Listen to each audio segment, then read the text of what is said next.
श्रीमद् भागवतम स्कंद 4 अध्याय 7 श्लोक नंबर 46 और 47 आज हम पढ़ेंगे।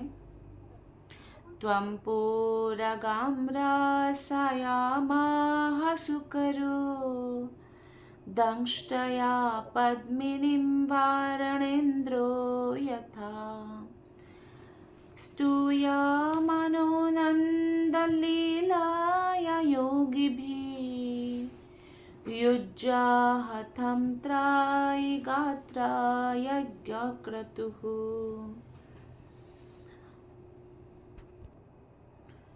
अनुवाद और तात्पर्य शिला प्रभुपाद के द्वारा। शिला प्रभुपाद की जय। Word to word translation. त्वम तुम पूरा भूतकाल में गाम पृथ्वी रसायाः जल के भीतर से महासुकरः महान शुकर अवतार दंष्ट्रया अपने दाढ़ से पद्मिनीम कमलिनी वारण इंद्रः हाथी यथा जिस प्रकार स्तूयमानः स्तुति किया गया नंदन गूंजता हुआ लीलया सरलता से योगी भी ही सनक इत्यादि परम साधुओं द्वारा व्युज्जहर्था ऊपर उठाया त्रयी गात्र हे साक्षात वैदिक ज्ञान यज्ञ क्रतुः यज्ञ के रूप में। अनुवाद। हे भगवान हे साक्षात वैदिक ज्ञान, अत्यंत पुरातन काल पहले पिछले युग में जब आप महान शुकर अवतार के रूप में प्रकट हुए थे तो आपने पृथ्वी को जल के भीतर से उसी प्रकार ऊपर उठा लिया था जिस प्रकार कोई हाथी सरोवर में से कमलिनी को उठा लाता है। जब आपने उस विराट शुकर रूप में दिव्य गर्जन किया तो उस ध्वनि को यज्ञ मंत्र के रूप में स्वीकार कर लिया गया और सनक जैसे महान ऋषियों ने उसका ध्यान करते हुए आपकी स्तुति की। तात्पर्य बाय श्रील प्रभुपाद। जय श्रील प्रभुपाद। इस श्लोक में एक महत्वपूर्ण शब्द त्रयी गात्र आया है जिसका अर्थ है कि भगवान का दिव्य रूप वेद है। जो कोई भगवान के अर्च विग्रह या रूप की पूजा मंदिर में करता है तो ये समझा जाता है कि वो 24 घंटे वेदों का पाठ करता है। यदि कोई मंदिर में भगवान अर्थात राधा तथा कृष्ण की मूर्तियों को अलंकृत करता है तो वो अत्यंत सूक्ष्मता के साथ वैदिक आदेशों का अध्ययन करता होता है। यहाँ तक कि नवदीक्षित भक्त भी जो अर्च विग्रह की पूजा में अपने को लगाता है वैदिक ज्ञान के सार भाग के संपर्क में रहता समझा जाता है। जैसा कि भगवद गीता 15.15 में पुष्टि हुई है, वेदेच्छ सर्वैरहमेव वेद्य। वेदों का तात्पर्य कृष्ण को समझना है।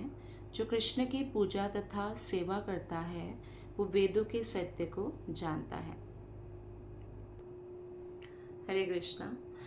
तो ये श्लोक बहुत महत्वपूर्ण है क्योंकि जब दक्ष की सभा में दक्ष की जो पुत्री सती, उनका क्योंकि विवाह वो सबसे छोटी थी, बहुत प्रिय थी दक्ष की, और उन्होंने दक्ष की इच्छा के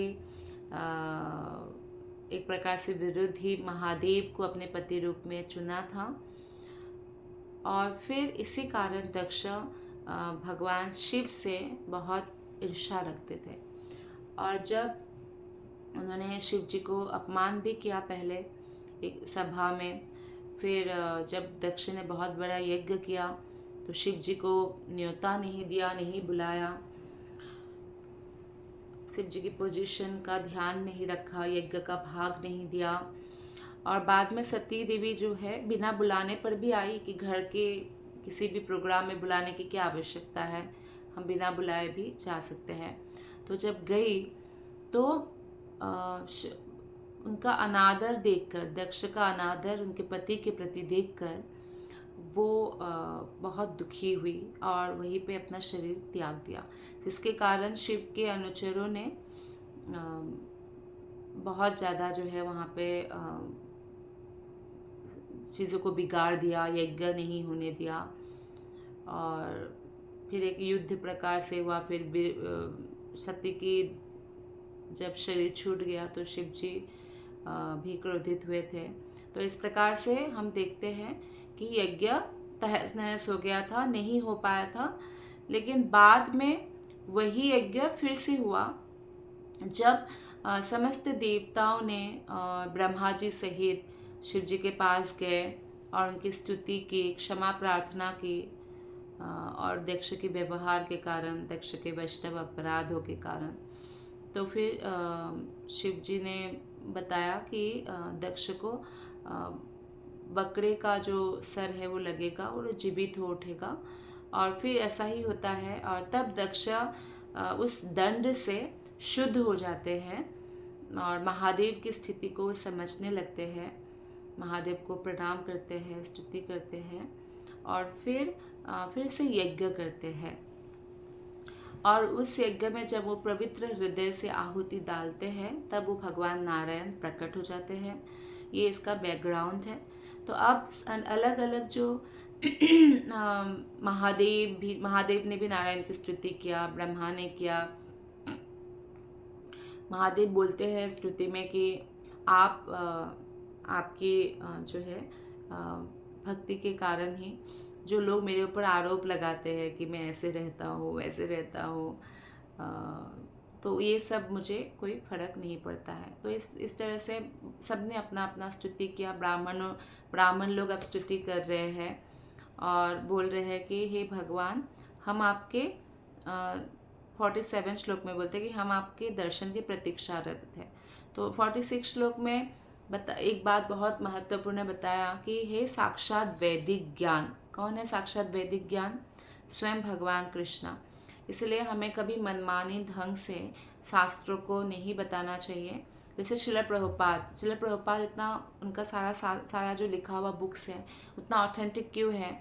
क्योंकि उनका कोई भी एक वाक्य शास्त्र से हटकर नहीं है। शास्त्र में अगर है तो वो है वाक्य, नहीं तो कभी भी मनमानी नहीं किया। इवन जो 11वां अध्याय है भगवत गीता का, उनके अंतिम श्लोका में जहाँ पे भगवान विराट रूप का दर्शन कराते हैं, भगवान कहते हैं कि जो मनमानी नहीं करते हैं मेरी पूजा करने में, मेरी आराधना करने में, वो मुझे प्राप्त करता है। तो यहाँ पे वारनेन्द्र का मतलब होता है हाथी। तो कई बार जैसे श्लोक में कोई वर्ड आता है, जैसे यहाँ पे इंद्र शब्द आया है, वारन इंद्र। तो कई बार जो कथाकार हैं वो अपने हिसाब से श्लोकों को तोड़ मरोड़ सकते हैं, लेकिन इसलिए हमें शुद्ध भक्तों के जो अनुवाद है उसे ही पढ़ना चाहिए। तो यहाँ पे हाथी जैसे कमल पुष्प को उठाते हैं, जैसे गजेंद्र ने कमल पुष्प उठाकर भगवान को बुलाया था, भगवान के चरणों में समर्पित किया था और भगवान तुरंत गरुड़ में आसीन होकर गजेंद्र को उस मगरमच्छ से बचाया था। तो ऐसे ही जो यहाँ पे बताया जा रहा है कि भगवान शुक्र रूप में इसी तरह से बहुत ही आसानी से पृथ्वी को गर्द से उठाया था। कई बार ये माना जाता है जैसे कि वरा अवतार जब हुआ था और पृथ्वी कहाँ पे थे, रसायम, तो लोग सोचते हैं कि रसातल में चले गए पृथ्वी, लेकिन पृथ्वी रसातल में स्थित नहीं हो सकती है। पृथ्वी से नीचे जो अतल, वितल, सुतल, तलातल, रसातल, पाताल आदि है, तो ये पृथ्वी के नीचे है और इनसे 7 गुने अच्छी है पृथ्वी। तो पृथ्वी रसातल में स्थित नहीं थी।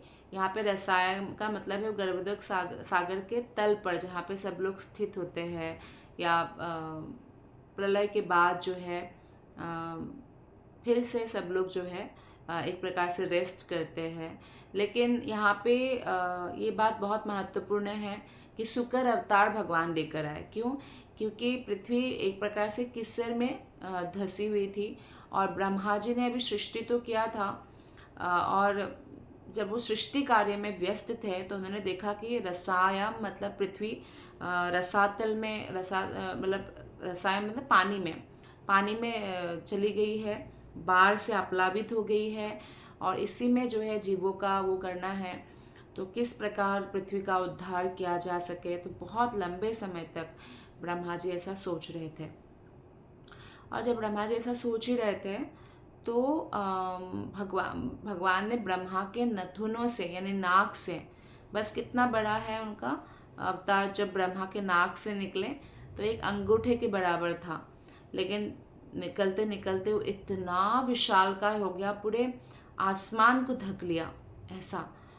तो ये देखकर और इतना विशालकाय रूप देखकर ब्रह्मा जी को तो पहले समझ नहीं आया। फिर ब्रह्मा को लगा ये पूर्ण पुरुषोत्तम भगवान तो नहीं है। तब एक गर्जना किया, शुक्र अवतार में भगवान ने एक गर्जना किया और ब्रह्मा की बात की पुष्टि की। उसके बाद ये गर्जना जब सुना महर्षि ने, जो उच्च लोक के निवासी है, उन्होंने सुना तो वो समझ गए ये भगवान का गर्जना है, और वो उनको वैदिक स्तोत्र जैसे ही सुनाई दिया, मधुर लगा, और उस गर्जना से लेकिन असुर लोग भयभीत हो उठे। और फिर जो है उस गर्जना के कारण फिर उसका रिप्लाई दिया ऋषिगणों ने कि स्तुति किया, वैदिक स्तुति से भगवान का गुणगान किया, महिमा गान किया, और इस प्रकार आदान प्रदान हुआ। तो जब हिरण्याक्ष को मारने जाते हैं तो शुक्र अवतार में भगवान उन ऋषियों पर कृपा दृष्टि भी डालते हैं। तो कई बार ऐसा होता है कि जो लोग नहीं जानते हैं या नहीं मानते हैं भगवान के अवतार पर, तो इस शुक्र अवतार को नहीं समझ पाते, या नरसिंह अवतार या जो भी अवतार है, क्योंकि ये अवतार जो है तो उनको थोड़ा डरावने लगते हैं। तो डरावने उनको लगते हैं जो आसुरिक प्रवृत्ति के हैं। जो भक्त हैं उनको तो भगवान सुंदर लगते हैं, क्योंकि वो असुरों का संहार करने के लिए नरसिंह अवतार या वराह अवतार आदि अवतार लेते हैं। तो बहुत ही आसानी से भगवान ने महान शुक्र अवतार के रूप में पृथ्वी को जल के भीतर से उठा लिया, और जो विराट शुक्र के रूप में भगवान ने दिव्य गर्जना किया, उस ध्वनि को यज्ञ मंत्र के रूप में स्वीकार कर लिया गया। तो इस श्लोक में प्रभुपाद बोलते हैं कि महत्वपूर्ण शब्द है त्रयी गात्र, यानी जिसका अर्थ भगवान का दिव्य रूप वेद है। भगवान साक्षात वेद है। भगवान को जानना ही वेदों का ज्ञान है। वेदों में कई बार लोग बहुत वेदवादी होते हैं, वेदों की बातों को लेकर बहुत तर्क वितर्क करते हैं, लेकिन भगवान श्री कृष्ण के भक्त नहीं होते हैं। तो जो ऐसे हैं तो फिर उनके वेद पढ़ना भी व्यर्थ हो गया, क्योंकि अगर हम तपस्या कर रहे हैं, आराधना कर रहे हैं, लेकिन अगर हम हरि की आराधना नहीं कर रहे हैं तो फिर वो आराधना या तपस्या भी व्यर्थ है। आराधितो यदि हरि तपसा तत किम, ना आराधितो यदि हरि तपसा तत किम। अगर कोई सरल भक्त हरि की आराधना कर रहे हैं तो उनको अन्य तपस्या की आवश्यकता नहीं है, बहुत सारा व्रत रखने की आवश्यकता नहीं है। वो महीने में 2 एकादशी रख कर ही कृष्ण को प्राप्त कर लेंगे। लेकिन अगर हम हरि की आराधना नहीं कर रहे हैं तो अन्य तपस्या का वो व्यर्थ हो जाएगा, क्योंकि मनुष्य जीवन का लक्ष्य है भगवान को प्राप्त करना।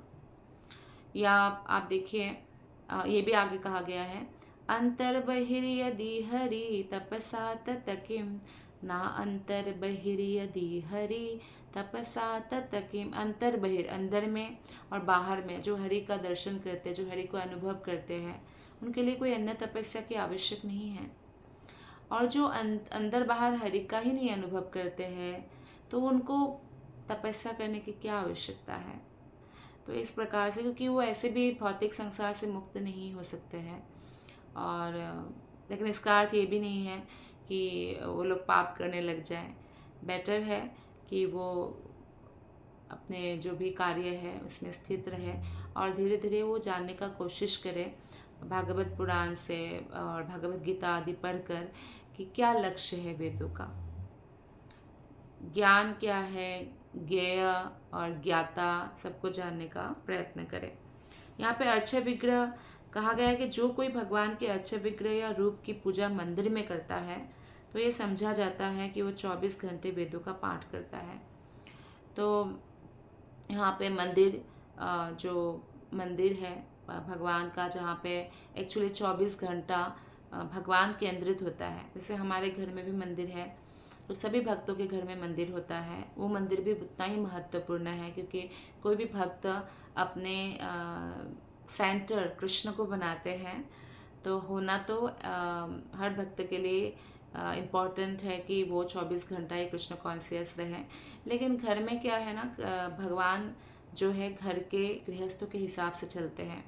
कई बार जैसे गृहस्थ बाहर चले जाते हैं तो भोग लगाने में थोड़ा देरी भी हो सकता है, या आरती में थोड़ा देरी हो सकता है। लेकिन मंदिर में ऐसा नहीं होता है। मंदिर में पुजारी टाइम टू टाइम सब कुछ भगवान की सेवा करते हैं, टाइम टू टाइम भगवान का दर्शन खुलता है, और भगवान का अलंकार होता है, भगवान का जो है अभिषेकम होता है, उसका हमें जल मिलता है ना, चरणामृत मिलता है, वो सब ग्रहण करना चाहिए मंदिर जाकर। तो मंदिर में अर्चय विग्रह की सेवा, तो यहाँ पे ये क्वेश्चन आ सकता है कि घर में तो हम अर्चय विग्रह को नहलाते हैं, तो मंदिर में तो नहीं नहला सकते हैं। लेकिन मंदिर में जो हम भगवान का, और भगवान का मंदिर में आरती भी नहीं कर सकते हैं ऑब्वियसली, क्योंकि उसके लिए पूजा है, पुजारी है, क्योंकि उसके लिए specific cleanliness, specific rules regulations, बहुत रूल्स रेगुलेशंस हैं टेम्पल सर्विस के लिए, जो घर में लिए उतना रूल्स नहीं है। तो घर में ठाकुर जी की सेवा जो है इतना कठिन नहीं है। लेकिन मंदिर में बहुत उनको टाइम का स्ट्रिक्टनेस, अगर टाइम से थोड़ा लेट हो जाए तो भी अपराध, सेवा अपराध लग जाता है। तो मंदिर का विग्रह एक्चुअली 24 घंटे पूजित होते हैं, तो हमें मंदिर जाना चाहिए। और मंदिर में जो हम आरती अटेंड करते हैं, पुजारी आरती कर रहे हैं और हम दर्शन कर रहे हैं, तो उतना ही लाभ हमें मिलता है जो पुजारी की आरती करने का लाभ उनको मिल रहा है। तो वो भी एक्चुअली वेदों का अध्ययन जैसा ही है, यहाँ तात्पर्य में बताया गया है। और साथ ही साथ कई बार जो है ये प्रश्न आ सकता है मन में कि जो है मंदिर में अर्चय विग्रह को सर से नहीं नहलाते हैं, बड़े बड़े विग्रह को सर से नहीं नहलाया जाता है ऑब्वियसली, क्योंकि श्रील प्रभुपाद ने बोला भी है कि कभी भी मंदिर के जो बड़े बड़े विग्रह हैं, जैसे कि जगन्नाथ सुभद्रा बलदेव है, वो ऊड के बनाया गया है ना, तो जैसे नीम के जो ऊड है जगन्नाथपुरी में भी है, तो वो हम नहलाया नहीं जाता है, या बहुत बड़े बड़े विग्रह को नहलाया नहीं जाता है, और इसीलिए उनकी उत्सव मूर्ति होता है, जो आपने देखा होगा कि सारे इस्कॉन टेम्पल्स में है, बड़े बड़े मंदिरों में है, राधा कृष्ण हैं, तो उनके छोटे छोटे राधा कृष्ण भी रखा जाता है, जिनको नहलाया जाता है, जिनको सुलाया जाता है। यानी कि बड़े जो है जो स्टोन से बना हुआ विग्रह है उनको आप सुला रहे हैं, उठा रहे हैं, तो वो टूट जाएगा। तो इसलिए बड़े विग्रह को मंत्रों के माध्यम से, श्रील प्रभुपाद बोलते हैं, मंत्रों के माध्यम से नहलाया जाता है, मंत्रों के माध्यम से भी सुलाया जाता है। तो मंत्रों के माध्यम से किया जाता है, वो पुजारी को मालूम है, जो दक्ष पुजारी है, जो ट्रेंड है अथॉरिटी के द्वारा, उनको मालूम है। लेकिन उत्सव मूर्ति को नहलाया सुलाया ये सब किया जाता है। तो इस तरह से हमें भगवान के विग्रह का अलंकरण करना चाहिए। जैसे आप मंदिर के विग्रह का अलंकरण हम नहीं कर सकते हैं, लेकिन जब अलंकृत होते हैं और जब मंदिर का दर्शन खुलता है, जैसे सुबह मंगल आरती के लिए 4:30 बजे खुलता है, तो जो लोग मंगल आरती अटेंड करते हैं उनको भी उतना ही लाभ मिलता है, वो भी आराधना ही है, वेदों के अध्ययन जैसा ही है, क्योंकि हम साक्षात भगवान का दर्शन कर रहे हैं। कई बार लोग प्रश्न पूछते हैं ना, क्या आपने भगवान का दर्शन किया है? क्योंकि उनको ऐसा लगता है कि मंदिर में विग्रह का दर्शन भगवान का दर्शन नहीं है, उनको ऐसा लगता है। ये शास्त्र इसका प्रमाण देते हैं कि अर्चय विग्रह अवतार है भगवान का। कितने सारे अर्चय विग्रह का इतनी कथाएं हैं कि वो भक्तों के साथ कैसे आदान प्रदान करते हैं। हाँ, हालांकि हम साधारण भक्त हैं, लेकिन हम भी अगर अर्चय विग्रह के प्रति ऐसी श्रद्धा, ऐसा प्रेम रखेंगे जैसे शुद्ध भक्तगण रखते हैं, और उनसे बातचीत करेंगे, उनसे भाव का आदान प्रदान करेंगे, उनसे प्रेम करेंगे, सेवा करेंगे, तो वो हमसे भी रेसिप्रोकेशन करने लगते हैं। तो इसका अनुभव हर भक्त को है, हर एक मतलब वो अपने छोटे भक्त भी समझे, भले ही नए भक्त भी समझे, लेकिन उनको भी इसका अनुभव होता है, इसलिए तो भगवान कृष्ण को छोड़कर नहीं जा पाते हैं। तो कहने का तात्पर्य है कि अर्च विग्रह का दर्शन साक्षात हरि का दर्शन है। जो हम भागवत पुराण पढ़ रहे हैं वो साक्षात कृष्ण का दर्शन है। भागवत पुराण जब अध्ययन करते हैं तो भागवत पुराण और कृष्ण साक्षात वही है, सेम है। जैसे कि भगवत गीता कृष्ण का शब्द है, उनका दर्शन, शब्दों का दर्शन, कृष्ण का दर्शन में कोई डिफरेंस नहीं है। हम जो हरि नाम जप करते हैं, हरे कृष्ण कृष्ण कृष्ण हरे हरे, हरे राम राम राम हरे हरे, ये साक्षात हरि का दर्शन है। भगवान श्री कृष्ण हमारे जीव में नृत्य करने लगते हैं जैसे ही हम कृष्ण का नाम जप करते हैं। तो इसलिए हाँ, हमने भगवान को देखा है, बिल्कुल देखा है। और निश्चित रूप से भगवान का जो अर्च विग्रह की सेवा है वो हम सभी को करना चाहिए, नए भक्तों पुराने भक्तों। कई बार ये कन्फ्यूजन होता है कि सिर्फ नए भक्तों के लिए अर्च विग्रह की सेवा पूजा है, जो एकदम सिद्ध हो जाते हैं उनको अर्च विग्रह की सेवा वो करना छोड़ देते हैं या नहीं करने की ज़रूरत है, क्योंकि उनका मन में हर समय कृष्ण रहते हैं। हाँ बिल्कुल सही, उनके मन में कृष्ण रहते हैं, लेकिन वो मन में ही कृष्ण का जो है अर्च विग्रह की सेवा पूजा करते हैं। और हम देखते हैं ऐसे बड़े बड़े सदगोस्वामी जो 500 साल पहले वृंदावन धाम में थे, जैसे रूप गोस्वामी, सनातन गोस्वामी या गोपाल भट्ट गोस्वामी, उनके भी विग्रह है। कृष्णदास कविराज गोस्वामी, सबके विग्रह हमारे मंदिर में है। सनातन गोस्वामी के मदन मोहन जी है, तो वो विग्रह की सेवा करते थे, अपने हाथ से उनको भगवान को भोग खिलाते थे। तो इस तरह से हर कोई बड़े बड़े भक्त ने भी अर्च विग्रह की सेवा पूजन किया है। और अर्च विग्रह की सेवा पूजन करना जो है बिल्कुल वेदों के अध्ययन जैसा ही है, भगवान का दर्शन है वो। तो प्रभुपाद जी और एक बात बताते हैं कि पुजारी को कैसा स्टैंडर्ड मेंटेन करना चाहिए, खासकर जब हम अर्च विग्रह की सेवा करें। हमें अपने मनमाने ढंग से नहीं करना चाहिए। घर में भी हम बाजार गए और विग्रह उठा कर लाए और भगवान की सेवा करने लग जाए, ऐसा नहीं करना चाहिए। हमें अथॉरिटी का परमिशन चाहिए, गुरु का परमिशन चाहिए। तो इससे हम विग्रह को ले आएंगे ना, तो जैसे ही गुरु परमिशन देंगे कि हाँ आप भगवान को ले आइए अपने घर, तुरंत उस अर्च विग्रह में प्राण प्रतिष्ठा हो जाता है। हम उसी अर्च विग्रह को ले आते हैं जो अर्च विग्रह हमसे सेवित होना चाहते हैं। तो इस तरह से जो है हाँ, हमें अथॉरिटी को फॉलो करना चाहिए। प्रभुपाद ने बोला है कि ग्रेटेस्ट डेंजर जो हमारे मूवमेंट में आ सकता है, भक्ति मूवमेंट में, कि जब हम मनमाने ढंग से अर्च विग्रह की सेवा करने लगेंगे। और जब हम भगवान की सेवा करते हैं तो तुलसी जो पत्र है वो बहुत कंपलसरी है। अगर हमारे पास जैसे ठंडी में कई बार तुलसी जी चली जाती है, पत्र बहुत ज़्यादा अवेलेबल या मतलब कम पत्ते आने लगते हैं, तो भले ही एक ही पत्र से हम सेवा करें, एक ही पत्र से भोग लगाए, पर तुलसी का पत्ता बहुत इम्पॉर्टेंट है कृष्ण की सेवा में। और पानी, जल भगवान को जो हम नहलाते हैं वो भी बहुत इम्पॉर्टेंट है। हाँ ये बात है, शास्त्र में है कि गंगा का, यमुना का, पवित्र जलों से भगवान को स्नान कराना चाहिए। कई बार ऐसा भी होता है कि भक्त ऐसे सोच सकते हैं कि गंगा जी तो भगवान के चरण से ही निकला हुआ जल है, तो उनको भगवान के ही सर पर हम क्यों डालें। अरे सब कुछ भगवान से ही आया हुआ है, सब भगवान का ही, गंगा जी भगवान के चरण से निकला है, इसलिए तो इतना पवित्र जल है। तो इसलिए गंगा जल से, यमुना जल से या समस्त पवित्र नदियों के जल से भगवान का अभिषेक किया जाता है। कई बार तो भक्त अलग अलग नदियों का जल एकत्रित करके स्नान कराते हैं। और अगर हम ऐसा नहीं कर सकते, जो भी सिंपल क्लीन वाटर हमारे पास अवेलेबल है, सबसे क्लीन, सबसे अच्छा, तो वो पानी से भगवान को नहलाना चाहिए। और हाँ, उस पानी में हम समस्त नदियों का आवाहन कर सकते हैं, उन पवित्र नदियों को प्रार्थना कर सकते हैं कि आप इस जल में प्रवेश करें। जैसे कि मंत्र भी है, ओम गंगे च यमुना चैव गोदावरी सरस्वती नर्मदे सिंधु कावेरी जलेस्मिन् सन्निधिं कुरु। तो हम प्रार्थना कर सकते हैं, या हमें मंत्र नहीं आता है तो हम अपने लैंग्वेज में भी प्रार्थना कर सकते हैं श्रद्धा से। तो इस प्रकार हम भगवान का सेवा, अर्च विग्रह का सेवा कर सकते हैं। तो आगे बताया जाता है यहाँ पे तात्पर्य में,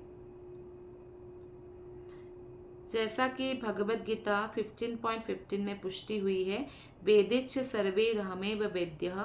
वेदों का तात्पर्य कृष्ण को समझना है, जो कृष्ण की पूजा तथा सेवा करता है, वो वेदों के सत्य को जानता है।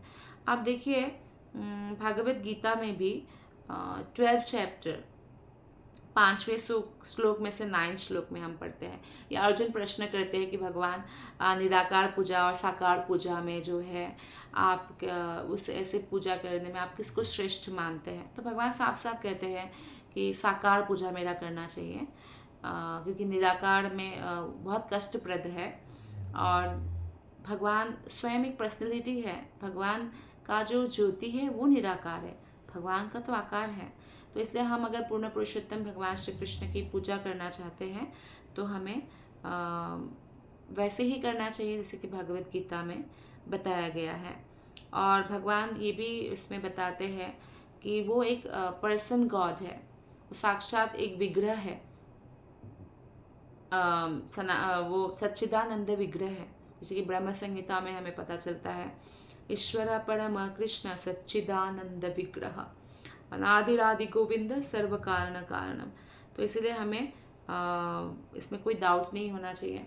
कई बार बहुत तरह से भागवत का भी लोग तोड़ मरोड़ के कुछ और बताते हैं, लेकिन आप देखिए जब ब्राह्मणी लोग कृष्ण से मिलने जाते हैं तो भी कृष्ण यही तो सलाह देते हैं कि नहीं नहीं आप लोग घर वापस जाइए, आप अपने जो ब्राह्मणों के यज्ञ आदि उसमें सहायता करें, और आप चिंता ना करें कि आप उनके परमिशन के बिना मेरा दर्शन को आए, तो वो आपको और भी अधिक सम्मान करेंगे पहले से भी, और आप मेरे अच्छे विग्रह की सेवा कीजिए, ऐसे बोलते हैं।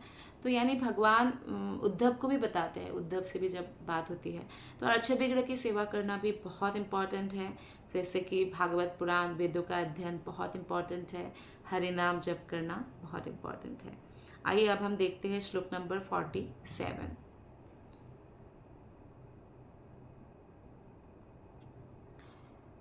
सप्रसीदा त्वमस्माकमाकाङ्क्षतां दर्शनं ते परिभ्रष्टसत्कर्मणं कीर्त्यमानेन्द्रिभिर्नाम्नि यज्ञेशाते यज्ञविघ्नः क्षयं यान्ति तस्मै नमः। हे भगवान, ब्राह्मण लोग भगवान नारायण की स्तुति कर रहे हैं दक्ष की यज्ञशाला में कि हे भगवान, हम आपके दर्शन के लिए प्रतीक्षारत थे। यहाँ पे बहुत महत्वपूर्ण है कि जब जैसे ही यज्ञ दक्ष की यज्ञस्थली में भगवान का प्रवेश घटा ना, तो तुरंत ही सबका अपना अपना ज्योति होता है, सारे देवताओं का अपनी कांति है, आभा है, और ब्रह्मा जी की अपना अपना ज्योति है, महादेव का है, लेकिन सभी की कांति म्लान पड़ गया, क्योंकि भगवान की कांति से ही सब लोग कांतिमय हैं। जैसे कि भगवान जब विराट रूप का दर्शन देते हैं अर्जुन को, तो ये वर्णन आता है कि अर्जुन कहते हैं कि हजारों हजारों आदित्य यानी सूरज भी एक साथ अगर उदित हो जाए तो भी इस जो है रोशनी है इसकी समता कर पाना इम्पॉसिबल है। मतलब सूर्य की रोशनी को भी, अब देखिए जैसे हम तारा देखते हैं, तारा ऐसा नहीं कि सुबह गायब हो जाते हैं, गायब नहीं होते, वो आसमान में ही होते हैं, वो एकदम से भाग नहीं जाते कि सूर्य आए भागो भागो, नहीं, उधर ही रहते हैं। या चांद भी, लेकिन चांद और तारे की जो रोशनी है वो सूर्य की आने से ढक जाती है। तो ऐसा ही भगवान विष्णु जैसे ही प्रकट हुए तो सारे देवताओं की जो है कांति म्लान पड़ने जैसा दिख रहा था। तो ब्राह्मणगण कहते हैं कि हम आपके दर्शन की प्रतीक्षारत थे, क्योंकि कोई भी यज्ञ भगवान विष्णु के बिना जो है पूरा नहीं हो सकता है। और बोलते हैं कि अतः हम आपसे प्रार्थना करते हैं कि आप हम पर प्रसन्न हो। आपके पवित्र नाम कीर्तन मात्र से समस्त बाधाएं दूर हो जाती है। हम आपके समक्ष आपको सादर नमस्कार करते हैं।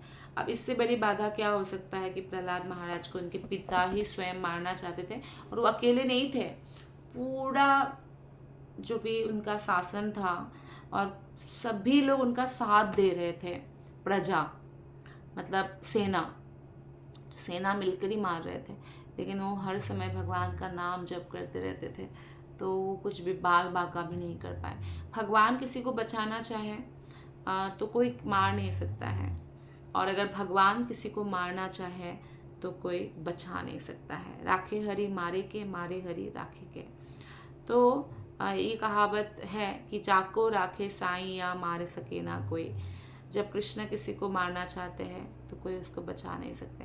कई बार व्यक्ति बहुत बुद्धिमान बन जाते हैं कि अरे हमने इसको बेवकूफ़ बना दिया, लेकिन जब उसको चिट करेंगे भगवान से बड़ा किसी भी चीज़ में कोई भी नहीं हो सकता है ना। छलावा में भी भगवान ही सबसे बड़े हैं। तो जब भगवान उसको चिटिंग करेंगे, उसने किसी को चिटिंग किया, तब उसको कोई नहीं बचा सकता है।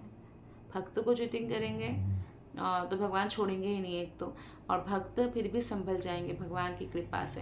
तो इसलिए हमें कभी भी ये ध्यान रखना चाहिए कि कभी भी किसी भी तरह से दूसरों को उद्वेग नहीं देना। भगवान कहते भी हैं कि जो दूसरों को ना उद्वेग देता है ना उद्वेग लेता है वो मुझे बहुत प्रिय है। तो यानी हमें किसी को एंग्जाइटी नहीं देना है, और ना ही किसी की कुछ कहने पर हमें उसमें एंग्जाइटी लेना है। तो ये ऐसे जो अपना जीवन जीते हैं वो भगवान को बहुत प्रिय होते हैं। तो जो ब्राह्मण पुरोहित, पार्पट में श्रील प्रभुपाद जी बताते हैं कि ब्राह्मण पुरोहित अत्यंत आशान्वित हुए कि भगवान विष्णु के आ जाने से अब उनका यज्ञ निर्विघ्न समाप्त हो सकेगा, क्योंकि अब भगवान ही साक्षात है तो यज्ञ में कोई बाधा नहीं हो सकता है। इसलिए हम जो मंदिर में नरसिंह आरती गाते हैं, तो क्यों गाते हैं, हमें रोज़ गाना चाहिए नरसिंह आरती, जिससे हमारे जीवन में जो भी भक्ति के लिए बाधाएं हैं वो तुरंत नष्ट हो जाता है। जैसे कि गणेश जी को बोलते हैं ना विघ्न विनाशक है, वो विघ्न विनाशक है इसलिए है क्योंकि गणेश जी ने नरसिंह भगवान के चरण को अपने सर पर धारण कर रखा है। तो इसलिए नरसिंह आरती हमें हमेशा गाना चाहिए ताकि निर्विघ्न हमारा भक्ति पूर्ण हो सके। इस श्लोक में ब्राह्मणों का यह कथन भी बहुत सारगर्भित है कि आपके पवित्र नाम का जप करके ही हम बाधाओं को पार कर सकते हैं। मतलब भगवान के जो पवित्र नाम है वो इतने पावरफुल है। कली काले नाम रूपे कृष्ण अवतार, भगवान चैतन्य महाप्रभु ने अब कलयुग के लोग जो है, अब देखिए यहाँ पे तो दक्ष के वहाँ पे भगवान प्रकट हो गए, जैसे साक्षात मतलब भगवान हम जैसे ही बातचीत ऐसे कर रहे हैं, दर्शन दे रहे हैं। लेकिन कलयुग में ऐसा पॉसिबल नहीं है, क्योंकि कलयुग में सारी जनता पाप कर्मों में ज़्यादा लगे हुए हैं। लेकिन हाँ, ऐसे पॉसिबल है हम भगवान का दर्शन कर सके कि हम रोज़ हरि नाम जप करें, और हर समय, रोज़ मतलब ये नहीं कि एक बार नाम जप किया, हर क्षण निरंतर सततम कीर्तयन्तु माम, ये कृष्ण कहते हैं। सततम मतलब निरंतर मेरा कीर्तन करो, जैसे ध्रुव महाराज ने किया, प्रहलाद महाराज ने किया। तो ऐसे हमें निरंतर भगवान का कीर्तन स्मरण करना चाहिए, और इस तरह से हम जो है हम बाधाओं को पार कर सकते हैं।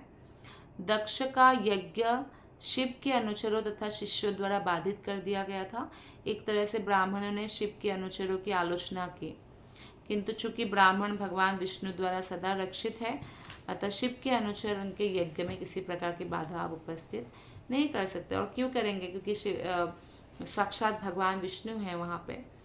कहावत यही भी है कि जैसे कि रावण तो शिव जी के भक्त थे, या बानासुर भी शिव जी के भक्त थे, लेकिन रावण भी नहीं बच सके। असुर कोई भी बच नहीं सकता है, भगवान उसको परास्त कर देंगे। तो रावण ने तो कितना वो मचा के रखा था, मतलब टहालका कि देवताओं को भी अपने सेवक बना कर रखा था, क्योंकि पावरफुल हो गया था। लेकिन भगवान ने उसको भी दंडित किया और एक ऐसा रूप धारण किया, मनुष्य, साधारण मनुष्य। रावण को लगता था कि मनुष्य क्या बिगाड़ लेंगे, लेकिन भगवान उसी रूप में आए। और राम जी ने, भगवान श्री कृष्ण ने जैसे ऐसे बहुत बड़े बड़े चमत्कार किए कि लोग हैरान हो गए, इतने बड़े बड़े असुरों को बचपन में ही मार दिया, गोवर्धन धारण किया, विराट रूप भी दिखाया। लेकिन राम जी ने हमेशा जो है, जब भगवान कृष्ण ही जब राम रूप में आए तो इस तरह से मेंटेन किया कि एकदम मनुष्य की भांति साधारण सा रहे। लेकिन पुल बांध देना वो भी एक असाधारण कार्य था। तो इस तरह से जो है भगवान ने, रामचंद्र ने रावण का वध किया। तो यहाँ पे कहा गया कि यदि कोई देवता, चाहे वो शिव या ब्रह्मा ही क्यों ना हो, किसी भक्त को हानि पहुँचाना चाहता है तो कृष्ण उसकी रक्षा करते हैं। यहाँ तक कि ऐसा होता नहीं है, लेकिन अगर कभी ऐसा हो भी तो भी भगवान विष्णु उनकी रक्षा करते हैं। तो इस तरह से लेकिन अगर कोई रक्षा करना चाहे, कोई भी देवता रक्षा करना चाहे किसी एक असुर का, तो भी भगवान उसको मार देते हैं। मतलब कहने का ये मतलब है कि सबका पापा पिता या सबसे श्रेष्ठ वो कौन है? साक्षात भगवान श्री कृष्ण हैं। तो उनका ही ऑर्डर चलता है, उनके ही सब अधीन हैं, और इसीलिए जो भगवान कृष्ण की पूजा करते हैं, समस्त देवतागण भी भगवान के ही भक्त हैं, तो वो लोग भी प्रसन्न हो जाते हैं। तो इन दोनों श्लोकों का यही सारांश है कि ब्राह्मण लोग भगवान के यशोगान कर रहे हैं, स्तुति कर रहे हैं, जो हमें रोज़ करना चाहिए भगवान के गुणगान। जब हम भगवान की गुणगान करते हैं तो हम पवित्र होते हैं, और जब हम दुनिया की गुणगान करते हैं तो हम कलुषित हो जाते हैं, क्योंकि हमारा मन उस प्रदूषण से भर जाता है और भौतिक जगत के प्रति बहुत ज़्यादा आसक्ति बढ़ जाती है। तो इसीलिए हमारा जो दृष्टि है वो कृष्णमयी होना चाहिए, या जगत को भी देखें तो भगवानमयी दृष्टि से देखें। मतलब हर जगह भगवान है, भगवान ने जगत को बनाया है, और जो मुझे कर्तव्य दिया है उसको मुझे भगवान की प्रसन्नता के लिए अच्छे से पालन करना चाहिए आदि, इस तरह के हमें दृष्टि होनी चाहिए। और इन दोनों श्लोक का सारांश है कि भगवान ने सुकर रूप लेकर पृथ्वी का उद्धार किया। 4 पत्नी जो भगवान के मुख्य पत्नी है, उसमें से पृथ्वी देवी भी है। भगवान के 4 पत्नी हैं, लक्ष्मी देवी, यमुना देवी, तुलसी देवी और पृथ्वी देवी। तो पत्नी मतलब उनके बहुत श्रेष्ठ भक्त है, और ये सभी को भगवान प्रतिरक्षा करते हैं। भगवान तो छोटे से छोटे भक्तों को भी रक्षा करते हैं। तो यहाँ पे पृथ्वी की रक्षा करने भगवान वराह रूप का धारण करते हैं, ये बात बताया, यहाँ पे गुणगान किया। जैसे कि हम किसी भी व्यक्ति का तारीफ़ करते हैं तो उसने क्या किया, क्या अच्छा किया, वो सब हम बोलते हैं। तो भगवान का गुणगान में भगवान के लीलाओं को स्मरण किया, और साथ ही साथ बताया कि हम आपके दर्शन के प्रतीक्षारत थे, और आप इतने महान हैं कि आपसे कुछ भी जुड़ी हो, नाम हो, भगवान से धाम हो, रूप हो, लीला का गुणगान हो, सबसे जो है समस्त बाधाएं नष्ट हो जाती हैं, और हम आपके समक्ष आपको सादर नमस्कार करते हैं। तो इसी के साथ आज के श्रीमद् भागवतम की कथा को हम यही विराम देते हैं। आप सबको हृदय से बहुत बहुत धन्यवाद। हरे कृष्णा। ग्रंथराज श्रीमद् भागवतम की जय, श्रील प्रभुपाद की जय, गुरु महाराज की जय, आप सभी वैष्णव भक्त वृंद की जय।